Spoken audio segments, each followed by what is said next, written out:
This week on No Self Service, our hosts cover the found footage horror Grave Encounters. This content is intended for mature audiences only. Listener discretion is advised. This is one of my absolute favorites. And again, I was going to say this earlier, but I didn't want to say it off mic. I'm glad that we chose a movie that you don't have to think about.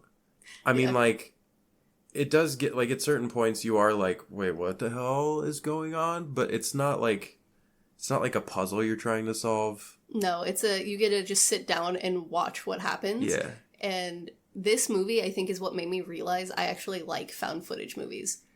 Because for the longest time, I was always like, oh, I don't like found footage. I don't like the style. Like, it's too much, right? Too much movement and that kind of stuff. But like I said, I've watched this movie so many times. It is one of my favorites. I watched the second one as well. Not as good, but still all right.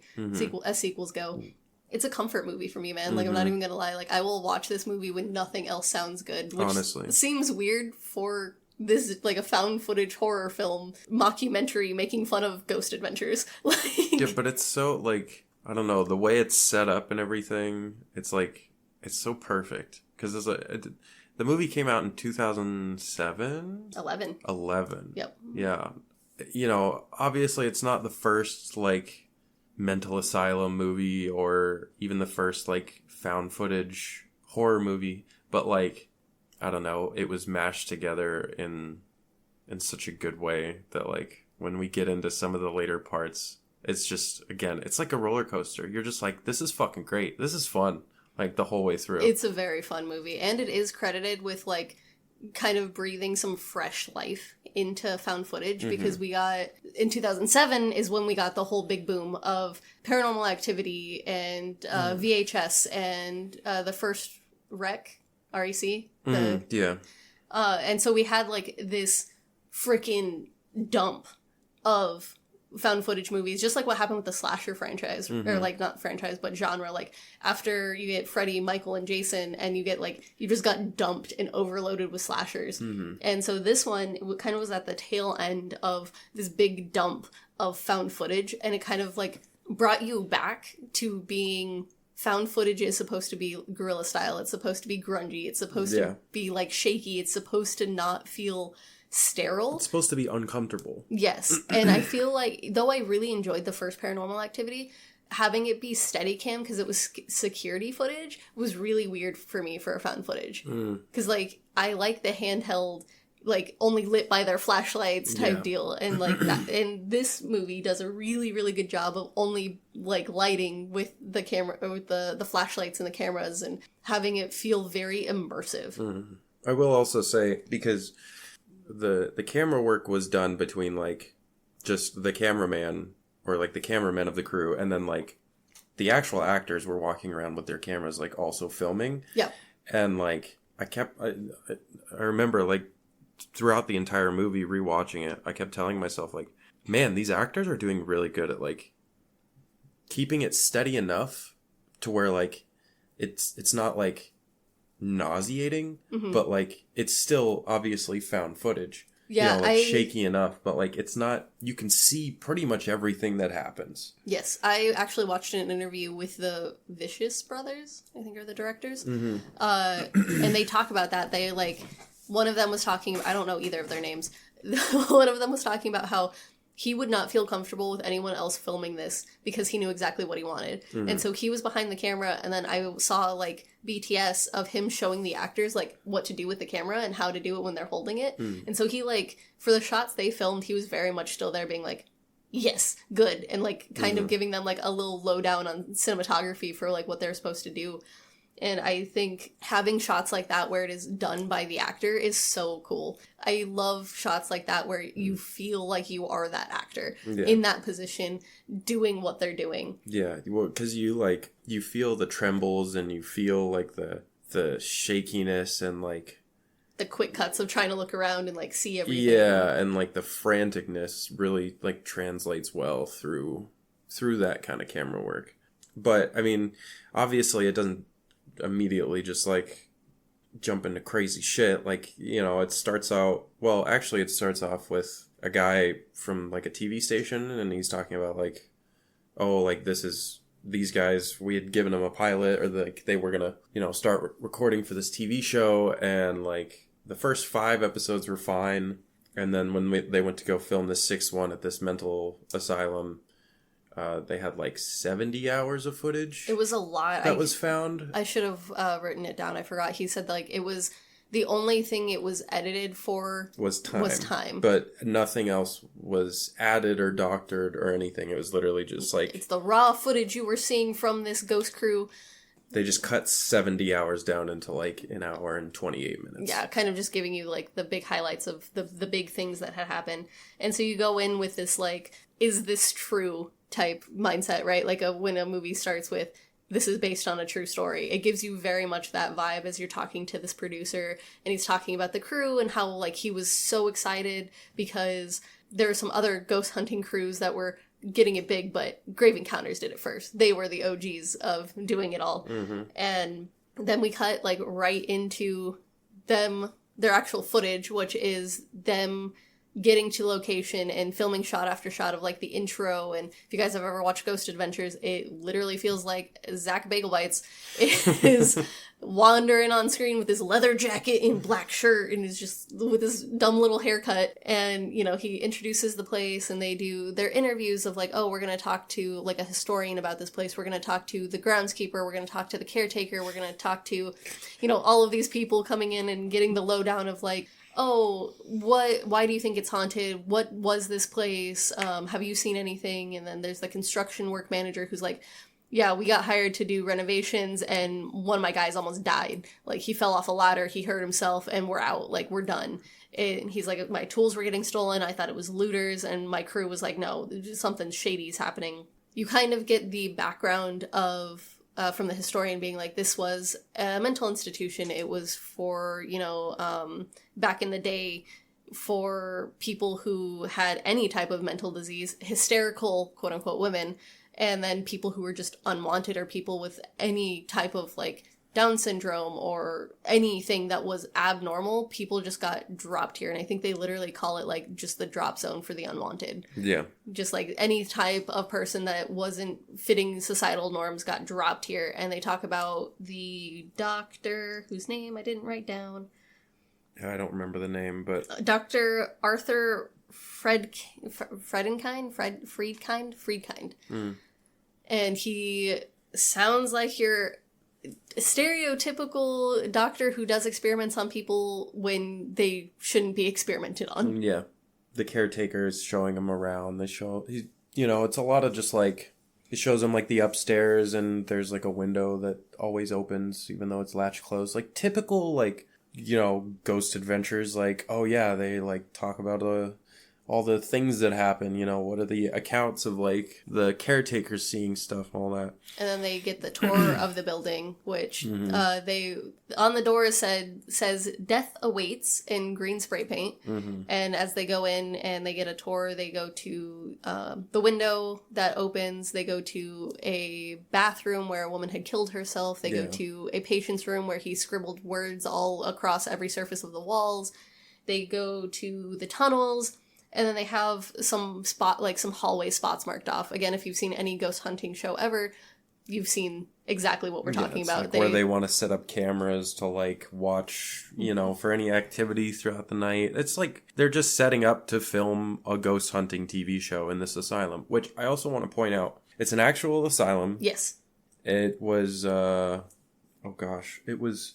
Riverview Hospital. Riverview Hospital, yes. And it was abandoned. And so, like, this actual film crew, like, for making the actual movie, Grave Encounters, they went on site, and there was still, like, a lot of the shit there. Like, a lot of the gurneys, the wheelchairs, almost every single thing you see as a prop that they didn't bring in was actually still there. Yeah, was, like, still there, which I thought was really cool, because, like, you see...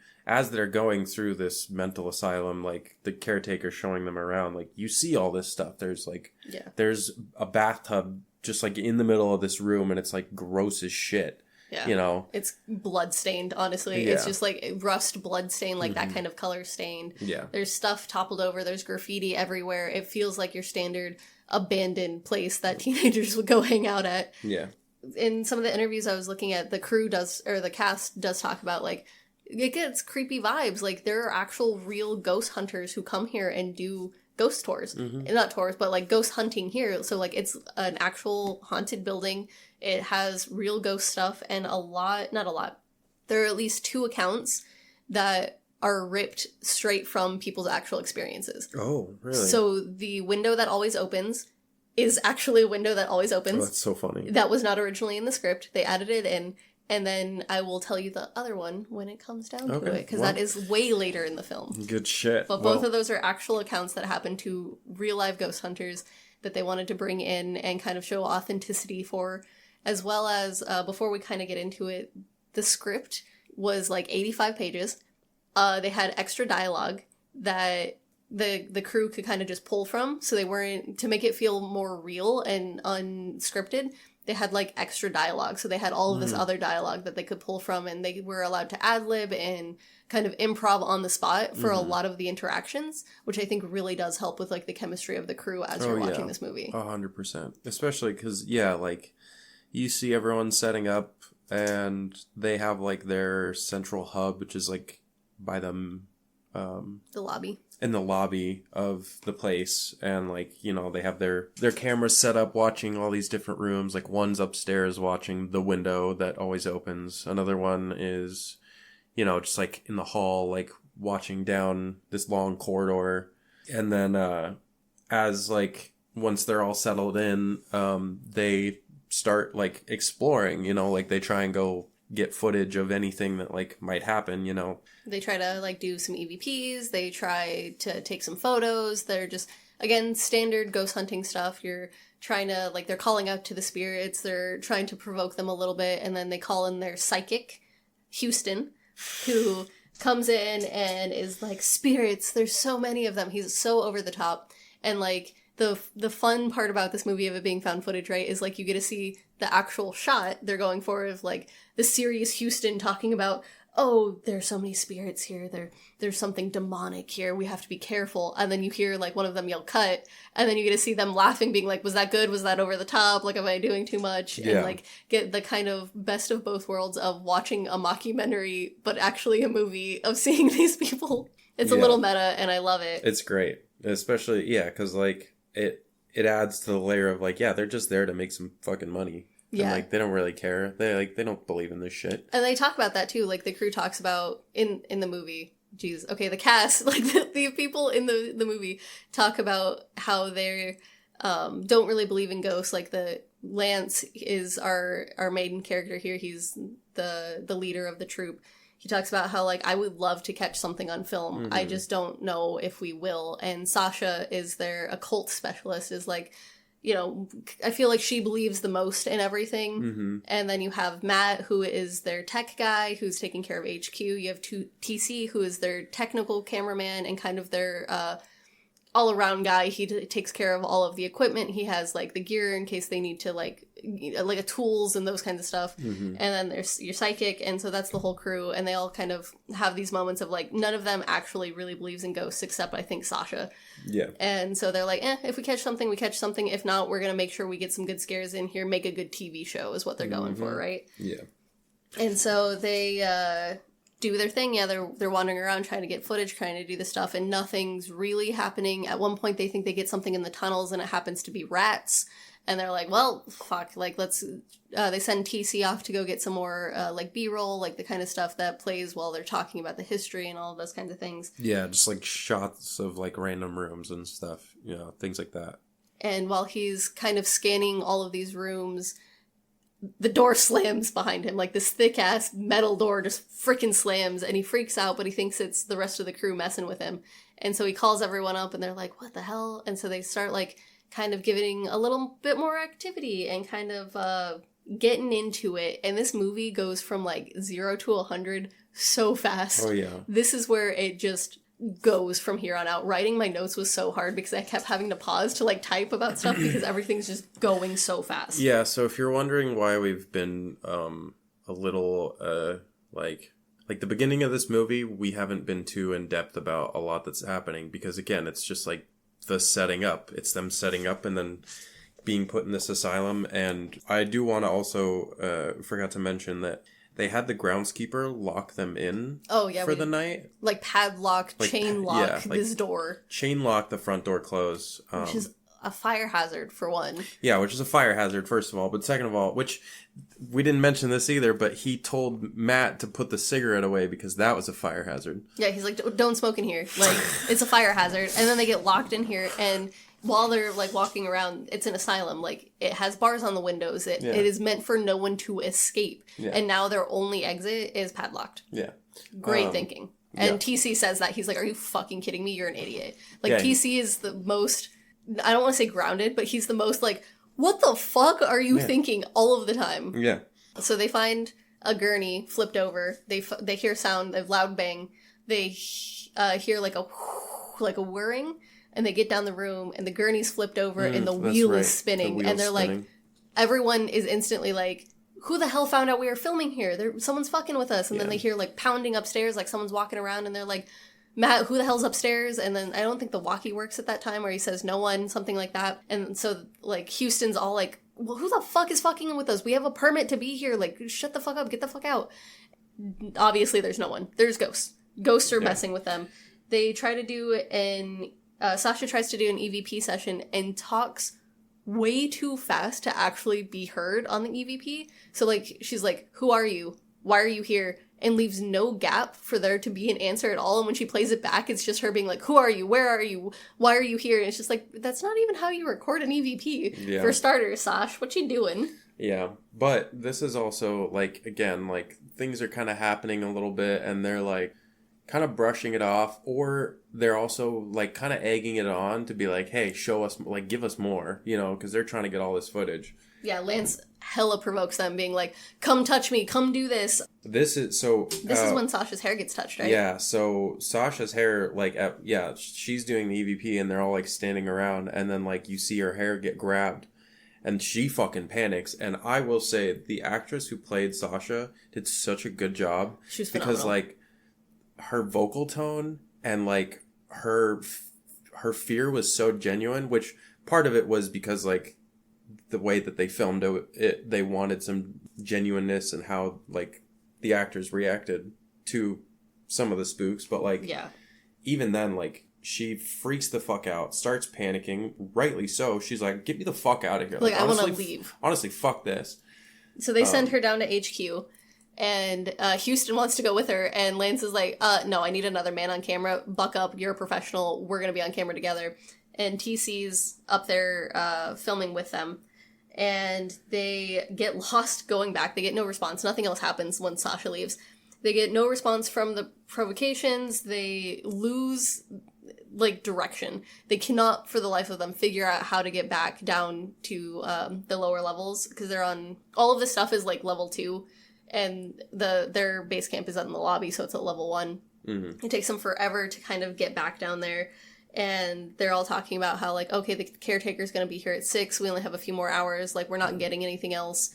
Like, let's just cut. Let's go grab our equipment. We'll come down and hang out for the last, like, hour down here. Mm-hmm. And so they send Matt up to go get all of the equipment he set up. So, like, go grab the cameras, take everything down. And Matt's like, I gotta go by myself? Like, what the fuck is wrong with you guys? Yeah. And he double checks his walkie before he goes up because it wasn't working. Yeah. They couldn't reach him. And so everyone's like, all right, double check your walkie. Like, go up. Like, this poor man, he's like, no. Lance is like, everyone else has to clean up down here. Matt, go by yourself to take down 6 other cameras we have set up all around this place. Yeah. Like a fucking dick. Like, he could have at least sent him with TC or someone else who knows, like, camera equipment to help him get it taken down. No, I agree. Or at least just, like, in that scenario, don't go anywhere alone. I'm sorry. You're in a seemingly haunted asylum that's actively, like, poking at you right now. Yeah, don't split up. At least not solo, for sure, right? Yeah. And so he gets 2 of the cameras down, and then he gets to the window camera, and he notices the windows open. They obviously weren't playing back footage. He wasn't paying attention to that room because no one was in there. And so he just closes the window, and he's like, what the fuck? And he tries to walkie everyone. No one's answering. He hears another noise, thinks it's them, goes out the door that is being filmed by the Steadicam, and disappears. Yep. He's just gone. Don't know what happened to him. No one can get a hold of him. They're back in HQ. Everyone's packing up, and Sasha is starting to get worried. And she's like, no, like, literally, he could have fallen and gotten hurt. This place is so creepy. Yeah, like, we need to go find him. We need to find him. And everyone's like, fine, we'll go find him. And Lance brings a camera, or makes them all grab cameras. TC and Sasha all have to grab cameras. And they're like, why are we still filming? And he's like, if we're gonna explore, might as well get the footage. Yeah. Like, if something happened, like, we're still filming a TV show here, we're gonna capture everything. Mm-hmm. Which leads into, this is all getting filmed again because this is a TV show. Because everyone, like, there's some people who hate on this being like, why the hell didn't they leave? Why are they still filming? Like, if this was me in that situation, what are you gonna do? Yeah, also, their filming equipment is, like, half of what they're using to see, because whether it's the night vision they're using in the cameras or the flashlight on the cameras, you don't explicitly see any of them with handheld flashlights. Until much later. So, yeah, they don't have a lot of that stuff. So, obviously, yes, take your cameras because the electricity doesn't really work in here. And so, Lance is correct, though. Hey, we're filming a TV show. If something happened, if it sucks, but if Matt is hurt, that's content. Yeah. Like, well, it's also like liability type shit, you know? Like, that's fair. Because at that point, if you're in if you're in a situation like that and you have to, like, damage property in order to, like, escape or, like, rescue Matt in a situation, like, you know, if he fucking fell halfway through the floor and was sitting there, like, his legs dangling in two, you know what I mean? Yeah, no, that's fair. I think that's also very good for liability and traceability. Yeah. And they get up to one of the floors, and they leave Houston downstairs because he's useless now. They get upstairs, and Lance is like, we're gonna split up. TC, you go that way, me and Sasha are gonna go this way. And Sasha's, the smart one, is like, what the fuck is wrong with you? Why are we splitting up? That is the worst idea in existence. And he's like, there's straight hallways. Just go that way, we'll go this way, it'll be fine. And so they split up, and we follow TC first, who's doing kind of like his B-roll shots, where he's, like, scanning each room. And the tension this movie builds is so good. Because you expect to see something behind every freaking corner they're scanning. It builds... Well, when you think of, like, imagine it being pitch black, and then you having night vision walking down a straight hallway that's maybe, like, 40 feet long, and there's just doors on either side nonstop, and all of them are open. Yeah. Like, there could be anything on either side of this hallway at, like... any step.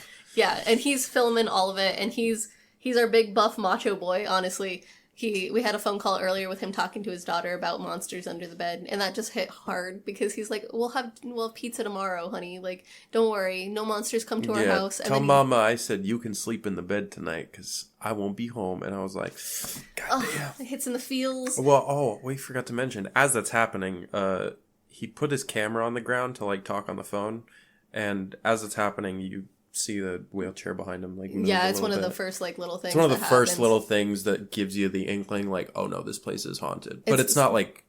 It's not big. It's not big. It's just, you know... It just moves like an inch. It's like the most, like, typical, like, if you think of an asylum horror movie, you're probably going to picture a wheelchair moving a little bit. In the middle of a hallway with no one around it, right? So, like, it's okay that we kind of glossed over it. Yeah. And so he was looking around, he finds some stairs, and he thinks he hears something upstairs, and he's like, Matt, like, stop fucking around with me. Like, let's go. I want to go home. I want to go to a hotel. I want to go sleep.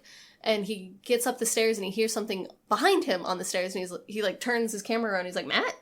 And something shoves him down those damn stairs. Full ass, like, tumbles with the camera. He tumbles. He lands face first on the ground. The camera's looking at him, and he's like, ugh. And he, like, I don't know how he's hurt. He's just hurt. And then, like, he screams or someone screams. They find him. He doesn't quite clarify, how he's hurt. Because at first, like, he's laying there, like, he injured his back almost, but then, like, Lance and Sasha come up and they're like, what the fuck? And, like, they try to help him up. He's like, don't touch me.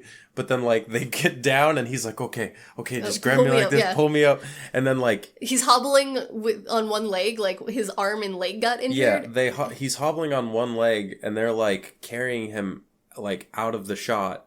And then it cuts to, like, the camera watching down, and they're, like, in the lobby, looking down on all of them, and he's just, like, walking around, like, as if normal, like, you know, complaining. Well, I mean, he's upset because he's like, I want to get the fuck out of here. Yeah, but he's not complaining about any injuries. So maybe it was just, like, a painful fall where you kind of, like, just shake it off a little bit. It's, like, shocking a little. Yeah. I mean, he was like, dude, I almost broke my fucking neck. And, like, honestly, when you tiptoe close to death like that, take you back a little bit. Yeah, like let him have his moment, because now in the lobby, in their HQ area, he's like, I'm getting out of here. He starts like kicking the door. He's trying to knock it down. Fuck this. I'm not waiting for the groundskeeper. Like, he's not showing up with the keys. Like, this is bullshit. Well, and then they talk about it too. Like, just like you were saying, they're like, this is a liability. You can't just go around breaking shit. And he's like, does it look like I fucking care? And they're like, this is coming out of your rate. And he's like, does it look like I fucking care about my damn rate? TC literally says, you want to know what I said about what I think about your rate? And he grabs the fucking camera and is like, oh shit. Yeah. And so they end up, he grabs a gurney and is using it as a battering ram. And that kind of finally convinced Lance, because Kenny is the caretaker is supposed to show up at 6 a.m. They look at their phone. It's like 7:30. He's like an hour late. And so they're like, we're just breaking out. They get the gurney and they slam it into the door a few times. And then they finally get it open, and we don't get to see the reaction right away. You just hear everyone being like, what the fuck? Like, that's not right. What do you mean? Like, did we get turned around in here? And then I think it's Sasha. No. And they're like, we came in this way. Yeah. We came in this way. They kept like saying that. We came in this way. This is the lobby. This is where we set our stuff down. And someone picks up the camera and you look down the hallway, because outside the front door is a hallway, just like the rest of the building. It's like more, you just look down and it's just more black with like, you know, the doors and... Yeah, same shit you've been living in. And you're like, what the fuck? And then Sasha turns around and is like, guys, and she closes the door and it has death awaits in green spray paint. And then they also picked up the chain off the ground, so I don't know why they thought it was a different door. Yeah. I guess shock, but... There's the same door that you saw in the beginning. Like, they're standing in front of it, but, like, they're not outside. They're in a fucking hallway. And they walk around more because they want to get the fuck out of there. They're panicking because they're trying to go find any exit or like anything at that point. They're just like, what the fuck? Like, you know, they break through a couple of doors at that point. Like, they find another exit door that they kick in. They go upstairs. Yeah, they go upstairs finding another exit because TC says when he was doing a time-lapse shot outside, he saw fire escape. Yeah. So he's like, if we can get to the roof, then we can fire escape down. Yeah, but they get up to the top of the stairs to get out to the roof, and it's just like a wall. There's like not even a door there. It's just a fucking wall. And it's not a new wall like it had been boarded up. It is like, it looks exactly like the rest of the freaking building. Decrepit as shit, but like at the top of these stairs. So you're like, okay, that's not right. And then they try to go to a window, and TC decides he's gonna break metal mesh that covers these windows somehow. With his shoulder. With his shoulder that is injured, because Sasha does bring it up and be like, watch your arm. Yeah. And he starts slamming into it a little bit. I mean, TC's freaking out, obviously, because like... And rightfully so. Yeah, like they didn't sleep. They've had so much paranormal shit happen to them. Like, it's been a fucking crazy night. And like, they're all fucking tired of it. But at this point, is this where they're like, they kind of realize... Like, after TC tries to break out the window, to no avail, they realize like...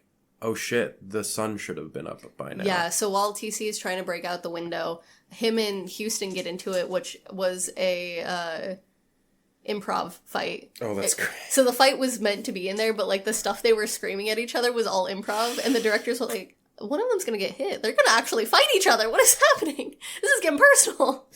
That's so funny. But Lance pulls out his phone and he's like, I checked when the sun should be up before we got here, and it's supposed to be up at 7:45. And it's... He said it was like 8:30. Yeah, it's 8:34, and the sun's not up, because they're at a window. Yeah, that's dark outside. They're at a window, and it's pitch black outside. Like, you're like, no, it definitely should. Like, if it's morning, it should be. You should notice a difference. It looks the same as it has. Exactly the same. Nothing changed. All looks like they're still midnight in the dark. Which, oh my god, at this point, I remember the first time watching this movie... That concept was a bit fresh still. Like, the backrooms type shit didn't exist. So for this to just, like, do that, freak me out, you know? Because when you can't trust... You can't trust time? You can't trust linear time or... Yeah, or, like, the walls around you. Yeah, that is, like, truly so fucking scary. Yeah, and they try to, like, come up with reasonings of, like, maybe because of how thick the walls are, or the weird electromagnetic fields, like, it threw their clocks off, like, it's not actually that early, maybe it's, like, our clocks got thrown off a few hours, and TC's like, you're a fucking idiot. Like, yeah, because, like, it literally, we cut to, like, them in the lobby later, and the timestamp shows, like, 2 o'clock in the afternoon. Yeah, because obviously the cameras all have timestamps on them. So you kind of get to follow a little bit of a linear time for a little bit. So you kind of see the time and like see how it progresses. And you're like, yeah, it should technically be 1 or 2 in the afternoon, but it's still pitch black. Like, yeah, and they were in here during the day and it was bright. Yeah. And so you kind of get like this weird horror of not knowing what time it is, and someone was supposed to be here to get you out of the situation and they're not coming.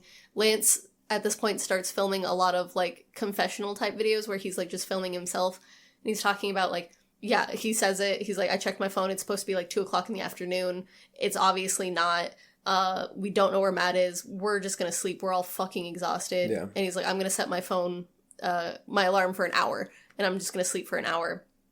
And so you get the big, like, zoom out shot of the camera that's watching the lobby, and their construction grade lamp knocks over and shatters. That is explodes. It's their only other light source besides their cameras. That was the only light they had. They all freak out. Freaking TC's blaming Houston. Everyone's blaming each other. And so they pull out their cameras, and then Lance is like, we slept for 7 hours. Yeah. His alarm never went off. Mm-hmm. And now they're like... Well, they go to...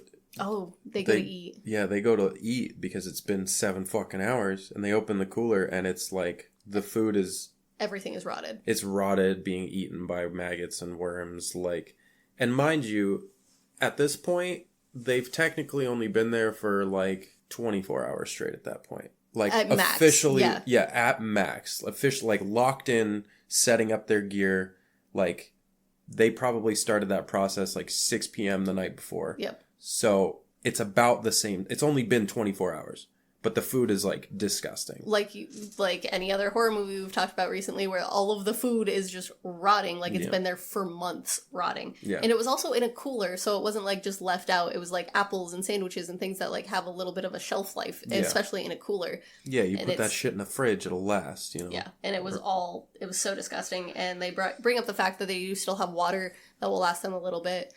They start talking about the tunnels, on whether or not they should go for the tunnels. We kind of got a little bit wonky because this is actually after the food is where they go and do the fire escape.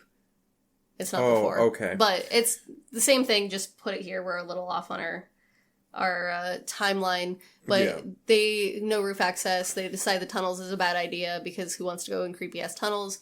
They find a map of, like, you are here, and it shows all the levels of the building. And it says they're on level 1. And they're not. They definitely have gone upstairs and have moved and done this stuff, and the map is like, no, you're on level 1, man. Yeah. Like, yeah. Sasha's compass, they zoom in on her compass, and it's just whirling. Oh, yeah, it's just, like, freaking out. It's just going crazy. Oh, gosh. My brain is having trouble, like, piecing together, like, the next frame, because a lot of it is just, like, when we say this movie's a roller coaster, it's because a lot of this shit, it just fucking happens. And then it just keeps happening. And you're just like, oh my god, because... They hear a scream. Yeah. They assume it's Matt. They run towards the scream. The room they heard it coming from is empty, and then they get a bed frame thrown at them. They bolt. They're screaming as they're running down the hallway. Like, a lot of this next chunk of the movie is them running and screaming and hiding while things are happening to them. Yeah. These ghosts, we say that because these ghosts don't just, like, they don't just, like, kill them.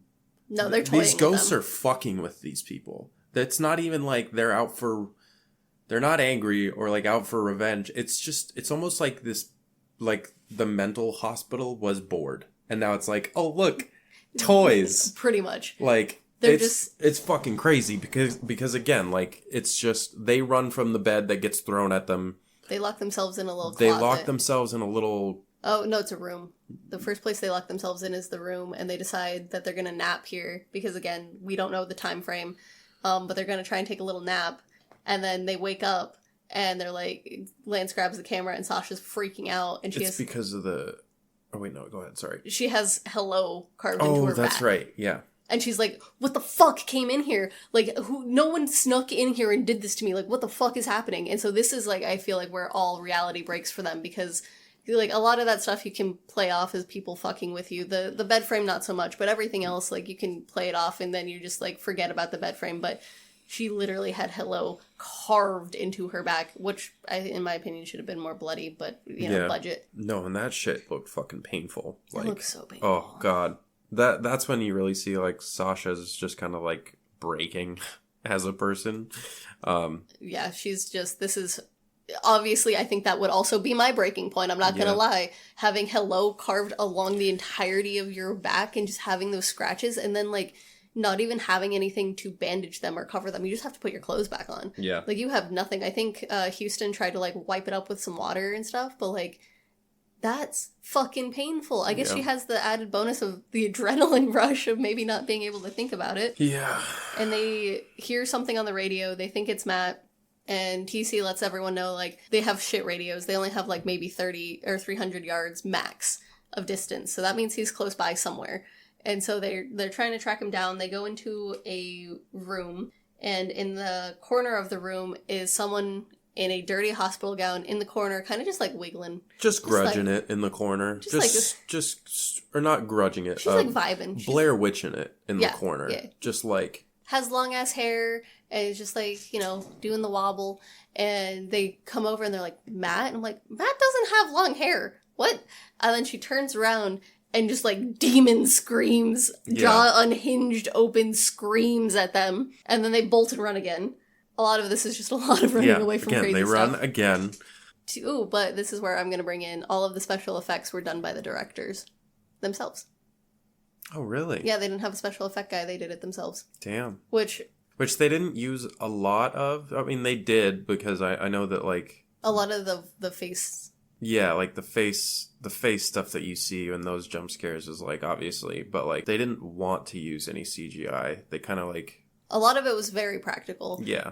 And there's only one part I really, really hate, and we will get to that very soon. I think I know. It's probably the same part. That it is the part you're thinking about. That is the only one I hate. TC says it's pointless to continue looking for Matt, and as he's saying this, Matt runs across the background in his hospital gown. Yeah. And they're like, oh my god, it's fucking Matt! And they go run after Matt, and like, everyone's running all of the time. Yeah. It seems so exhausting.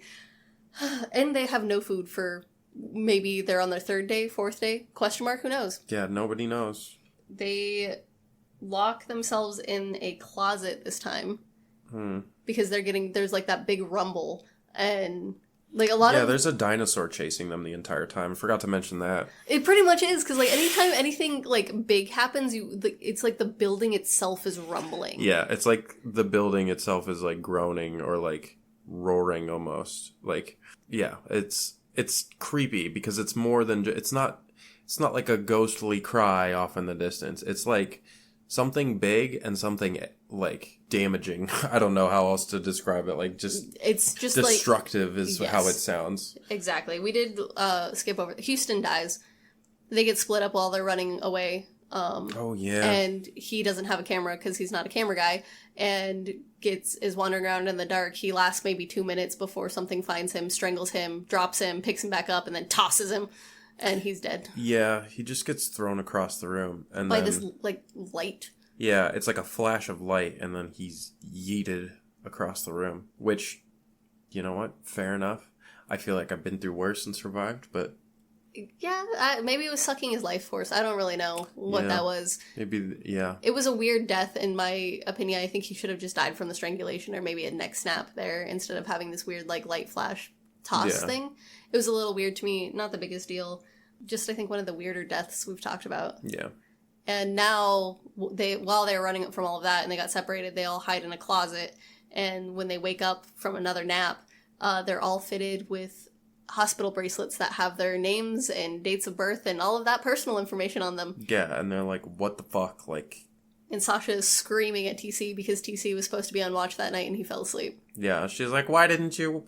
Oh, someone did this. Like, oh my god. Like, she's panicking, you know? Which, fucking fair. Honestly. I'd be like, what the fuck? Because it's like, the wristband's got your name and your date of birth and shit. Like, where the... How? How did you get all of that information? Who the hell could come into this tiny-ass closet and put this on us without, waking anyone up? Like, that's creepy as fuck. And their whole game plan right now is, like, try and find Matt, hide, sleep. Try and find Matt, hide, sleep. And so, like, the whole progression now is, like, they wake up, They leave. They're going down a hallway where all of the doors were once closed are now all open. And Lance is trying to provoke the ghost, or not, no, he's not. He's talking to the camera, doing the whole, like, it's day whatever, blah, blah, blah. And Sasha freaks out, and she's like, just fucking stop. Like, why are you still doing this? Like, this is awful.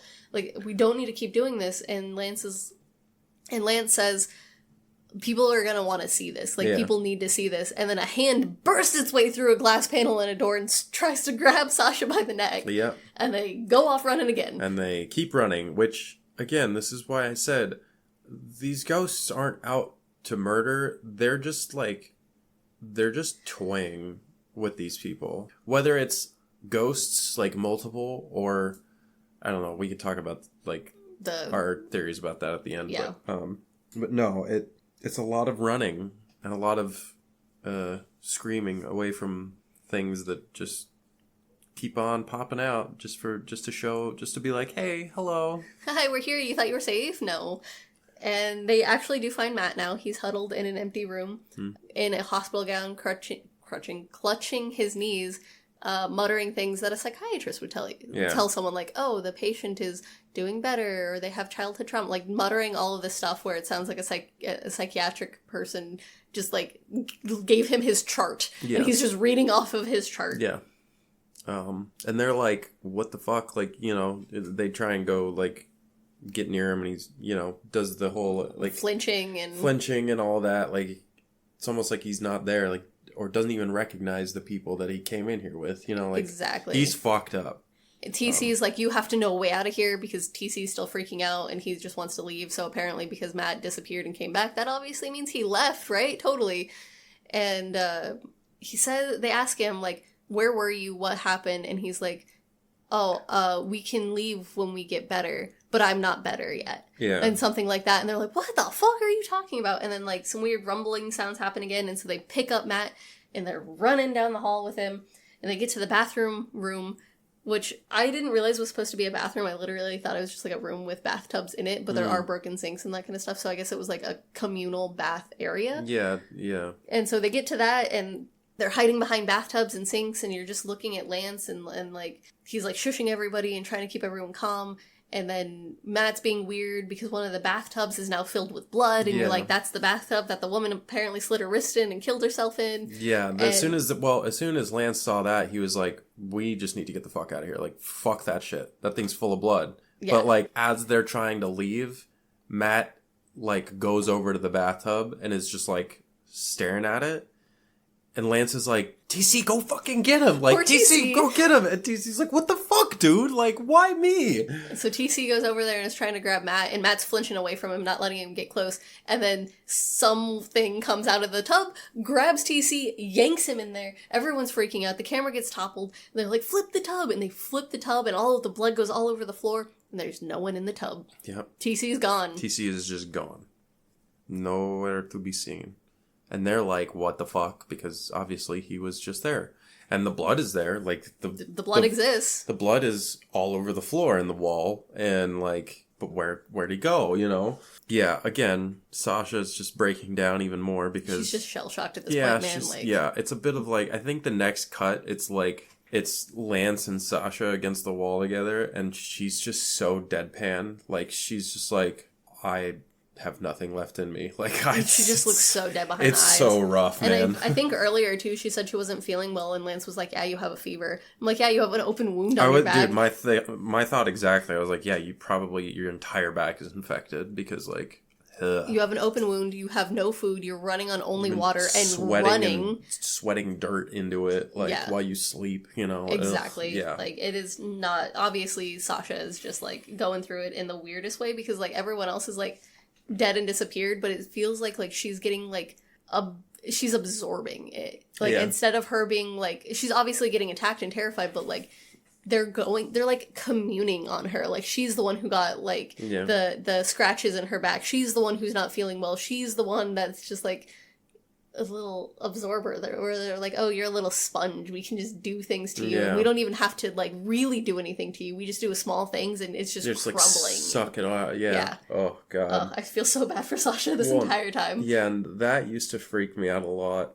when I was younger and like first watched the movie, because like to really put myself in that situation, to go through all of that and to feel so nauseous that you're gonna puke and have a fever. Yeah. You know how shitty I feel when I have a fever. I can't like useless. Go downstairs. So to like exist and try to like run through this fucking hospital and shit, like she's killing it. Yeah, but like it freaks me the fuck out to just think of like how miserable like that situation would be. I don't think I have the fight or flight response for this. I think I'd be like, as soon as I had a fever, I'd be like, just leave me.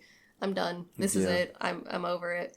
I think a lot of like her thing for the start of it though is like she just really wanted to find Matt. I feel like she's kind of like the glue of the group who just wants everyone to stay together, and so like when Matt was gone she didn't feel at ease, and so she's like, once they found Matt she thought it would be okay, and then everything hit the fan once they found Matt, and so like I think she just wants to like stay there as much as possible with these people, and so they end up going out again, trying to explore, trying to find a way out of here, and they find an elevator that they didn't see before, and they're going to try and pry it open because, again, there's no electricity here.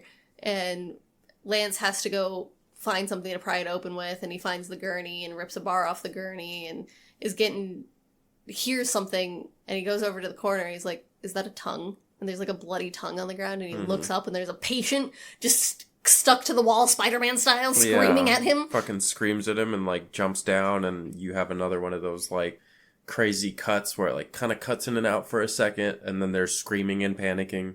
He runs back to Sasha, and he's got the pipe, and then before he gets all the way over there, no, he does. This is the thing, is he gets all the way back with the pipe, and he's there, and then he looks down and he's like, I'm gonna handle this, and he runs back with the pipe to go fight the patient. Whatever, the patient jumps on him and is like trying to wail on him. You don't really get to see what's happening. The camera's flailing around, and then like Sasha books it down to help him, and they slam the door, and they're holding the door to keep the patient from coming into their like little safe elevator area. And then you're just watching Matt pick up a camera and walk over to the elevator shaft, and he's just laughing, and he looks down the shaft and then just leans forward and just hits the ground, dies. Yep. It's an interesting perspective, too, because you literally see, like, from the camera's perspective, it falling through the shaft. Yeah. Which I thought was really neat, because, like, you feel the drop. Yes, and I don't like heights. The whole drop, and then the of him just dying, and then they obviously weren't paying attention to Max. They were trying to keep the thing out. Yeah, so by the time... Oh, go ahead. No, you're good. It seems to be kind of on, like, a time crunch is the best way I can describe it, because they'll have like spurts of time where a lot of things happen, and then they have spurts of time where nothing happens. Like there's certain chunks that things happen in, and so like the time slot, in my opinion, for that event to happen ends. Yeah. And so they get to leave, and the patient's no longer there, and they go to find Matt and look down the shaft, and he's dead. Yeah. And Sasha's just more dead inside somehow. Oh my fucking god, he jumped. And then they climb down the elevator shaft. Because the only choice they have left now is the tunnels to get out. They've tried everything else. Yeah. They check to see if Matt is alive, which no, he has no pulse. He's a mangled corpse on the ground. But yeah, so they decide to try and go through the underground tunnels that were mentioned before, connecting the other buildings to the main one. And it's a straight line. Yeah. They walk straight for a while. A long time. They just keep walking. Things like bump in the night type thing happen. Nothing serious, just sounds and this and that. And they're going and going. And they hit a chunk, and Lance is like, we should have hit a junction by now. There's no way we should have hit a junction. Yeah. Like, why aren't we? What is this? And he's now trying to, like, starting to lose it, because this whole time he's kind of, like, held it together. He's been kind of, like, the calm leader type of, like, we're not going to freak out. We're not going to freak out. We're going to get through this. We're going to get through this. Like, don't even worry about it. Like, we have it. Yeah. And at this point, his, like, macho facade, for lack of a better term, like, starts crumbling, and he's starting to lose it now. It's just him and Sasha, and, like, nothing is working. Nothing is happening. The only way out is no longer a way out. Yep. And then as they're walking, Sasha collapses, and then is coughing really bad, and then coughs up a bunch of blood. And you're just like, why? Yeah. What? Why are you coughing up blood? What is happening to you? And that's why I, like, called her a sponge earlier, of just, like, absorbing everything, because it's, like, killing her from the inside instead. Yeah. No, it's fucked up. Well, and then, like, they sit down again and, like, rest, and Sasha's laying her head on Lance's shoulder, like, sleeping, And Lance with the camera just deadpan is straight up like, yeah, Sasha's not going to make it. And I'm like, okay, like, you don't have to say that out loud to the camera. Like, we can all think it. But, like, you don't say it. But she's not wrong, obviously. But you look at Sasha, and the actress laying there just looks dead. She already looks dead at that point. Like, she's doing such a good job of just, like, her face is so relaxed. And while she's leaning on this guy who's talking, and it's just like, she's dead. Yeah. Like, at that point, you're just like, I think she's dead in this moment, or actively dying. Yeah. And they nap against the wall, and then this mist comes in and just, like, seeps its way into frame, fully enveloping the tunnels, because they finally made it to the end of the tunnel, or one side of the tunnel where they had a camera set up. They made it all the way over there, and so now we get to see it from that angle. This mist envelops them, and it takes Sasha away. Yeah. Once the mist goes away, then Lance immediately is like, what the fuck? Like, and gets up and notices that she's not there, starts screaming her name. Then he starts panicking because now he is truly alone. And his camera batteries are dying. And he tries to do some, like, he has the tape recorder on him still, so he tries to do some EVP. And so he, like, says, like, what do you want, or who are you, or something like that. And then he pauses it, or, like, pauses to actually let it record, and he plays it back, and there's just voices and sounds and all of these things in this tunnel that should be silent. You know, that I thought that's where the movie ended. I forgot, like, there's a little bit more. Yeah, no, you'd think that, like, it seemed that it would just cut out, like, fade at that point.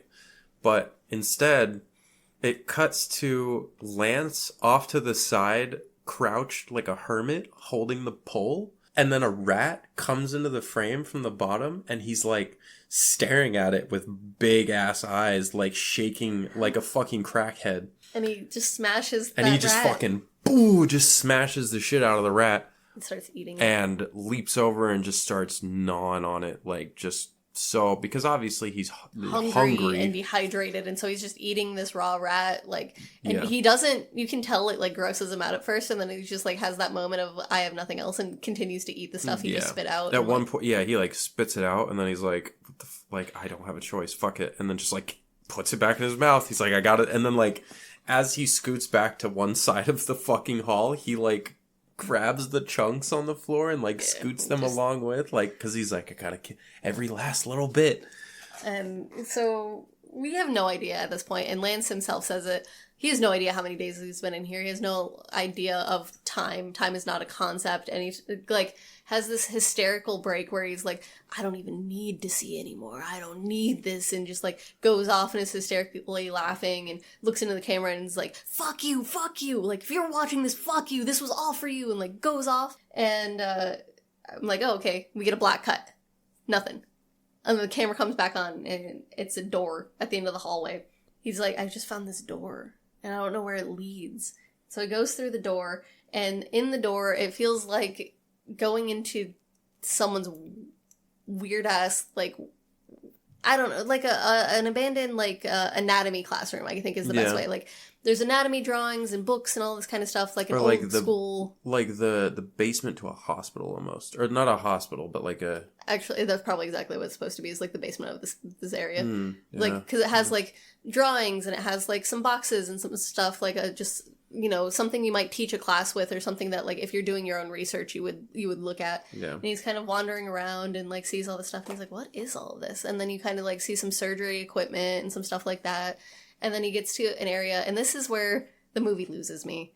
He looks at the ground, and there's a summoning square with a skull in it, and there's candles, and he looks over, and there's an altar, and it's got a freaking book that's got these runes in it. Which aren't even, like, they were, I'm pretty sure those runes were, like, Nordic, like, Viking runes. They weren't even, like... Yeah. No, I looked at it, and I was like, have you seen How to Train Your Dragon? Yeah. It looked like their writing system in How to Train Your Dragon. Saying. Like, so, it like, wasn't... It didn't make any sense for any of it to be there, because now you're like, oh, witches? Yeah. What? Well, like, why are witches here? After, like, seeing this altar and stuff, like, he cuts the camera over, and there's these doctors standing around an operating table. Operating on someone. And then, like... Or you'd think, like, doing fucking lobotomies on, because, like, that's what they imply, like... Oh, yeah, no, they talk about he did a lot of botched lobotomies and a bunch of surgeries that were not sanctioned. So you're assuming this guy's just, like, digging into this person. They all look over and, like, look at him, and they have fucking demon eyes.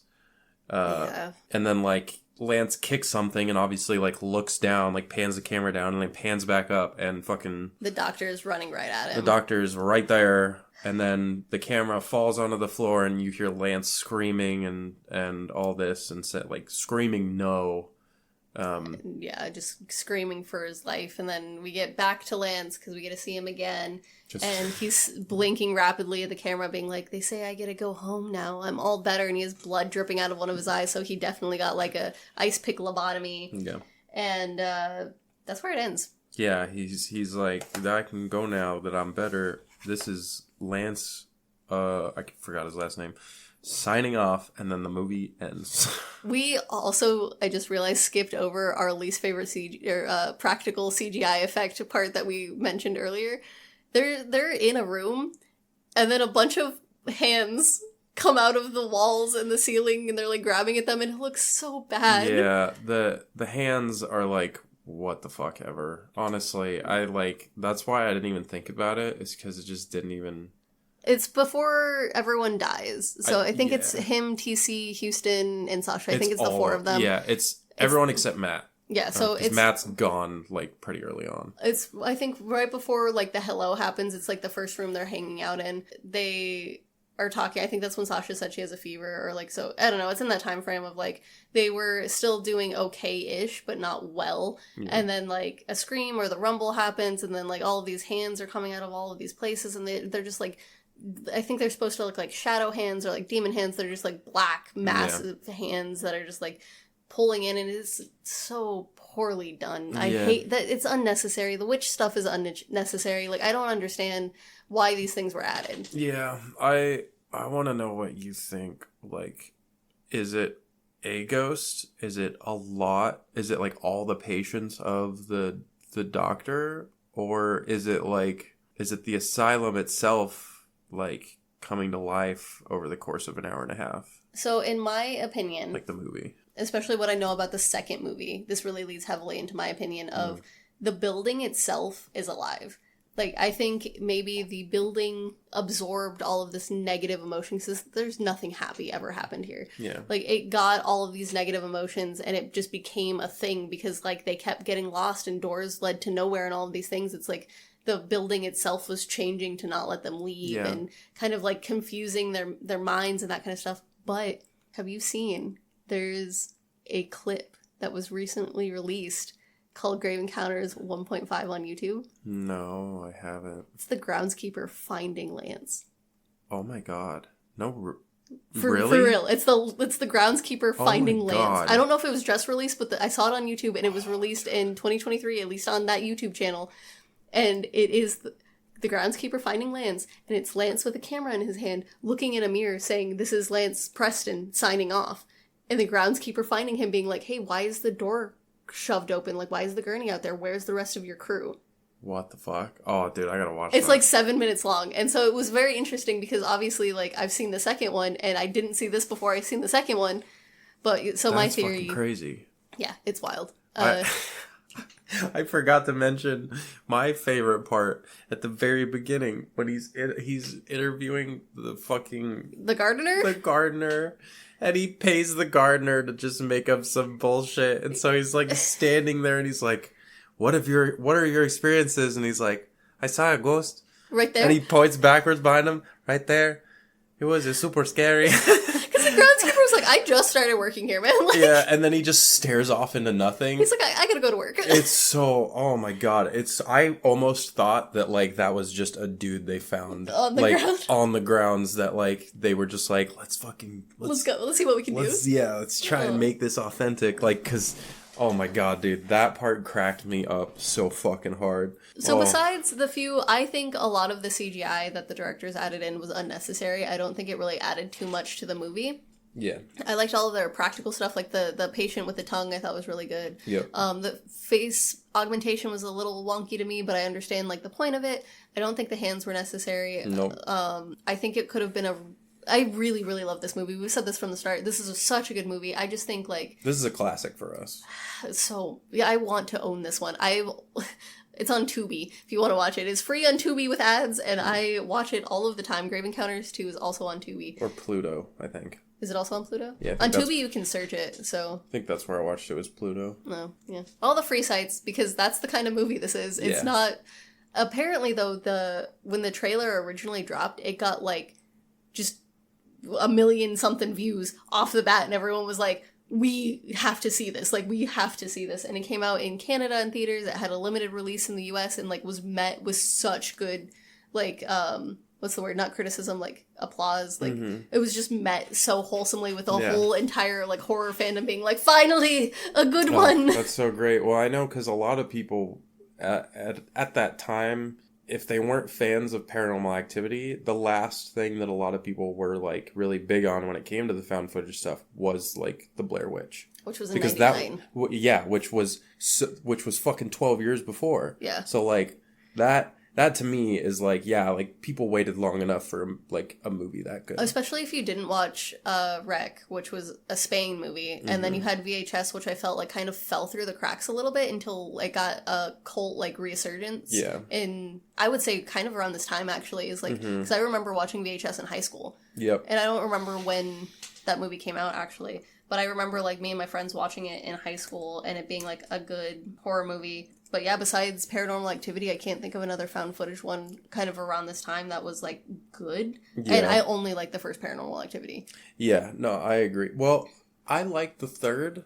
Not that it was a great movie, but just because, I don't know, it was an entertaining ghost movie. VHS came out in 2012, so this came out, it came out after Grave Encounters 2, probably. Did Grave Encounters 2 come out, like, shortly 2012? after? Yeah. Oh, wow. So, yeah, 2011 with Grave Encounters, 2012 Grave Encounters 2, and then, VHS. So you didn't even have VHS yet. I didn't even know that. Well, and I mean, it makes sense that they made the second one, like, so short after, because it only took them, 10 days to film the first movie? I actually didn't know. I couldn't find it. I think it was 10 nights and 2 days that it took for them to film the first one, which I was like... I mean, fair. Fucking...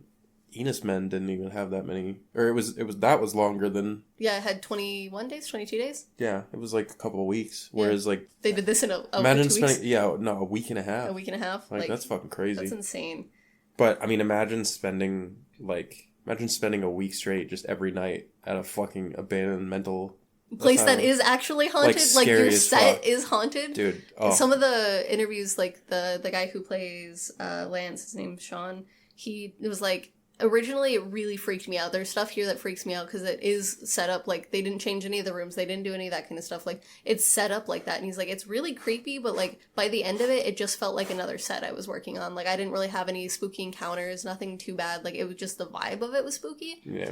And he's like, if I stayed here longer, I bet I could find something that scares me, but I'm dipping after this. Like, I'm not staying to find out type deal. And then the directors were talking about, like, the thing they hated the most was going to the bathroom because I guess it was on, like, the first floor, and they were filming on the 4th floor, so they had to go down the entire thing alone. Oh. And they're like, it gave off the right vibes, and then the actor who plays Matt was also, like, a lot of the fear was already built in because of what this place is. Like, you didn't have to overact because you already felt freaked out with the location. Well, and I think that's, like, that is what plays into the movie being as good as it is, because, like, a movie is only as good as the script is and the actors. You know what I mean? Like, if you can't fucking nail both of those, then your movie's gonna, like, I don't know. You know what I'm trying to say. Yeah, like, you gotta have the right casting, the right location. Everything kind of came together in a beautiful chemistry to make this movie exactly what it was. Yeah. The directors talk about casting and how as soon as they met Sean, they're like, that's our man for Lance. Yeah. And then I guess they struggled with Sasha's character until they met Ashleigh, and they're like, they wanted a Ginger Snaps vibe. Have you seen Ginger Snaps? But, like, it's got I have it pulled up because I was looking at it. It's got, like, the goth girl vibes. And so they wanted, like, your stereotypical, like, little goth girl coming in. And then they originally had someone else casted for Matt. And then they were like, but then he got a job that paid way more than we could. So then we had Matt, and Matt was great. That's fucking great.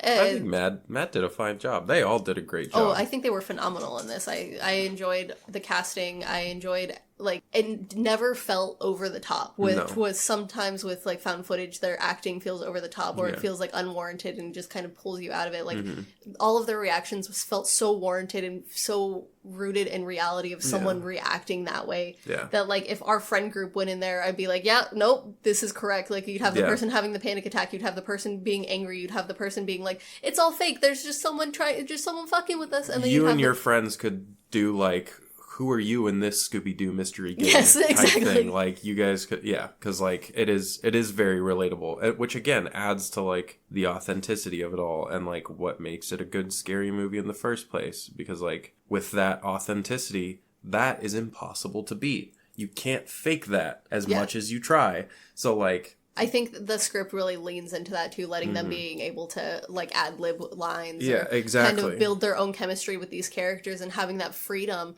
I think the directors did a really good job with that, like, allowing that freedom to exist, because I think if they didn't, I don't think this movie would be, like, a classic like it is now. Yeah, 100%. Like, the chemistry, it's so hard to fake chemistry with characters. Yeah. Don't mind my phone dropping.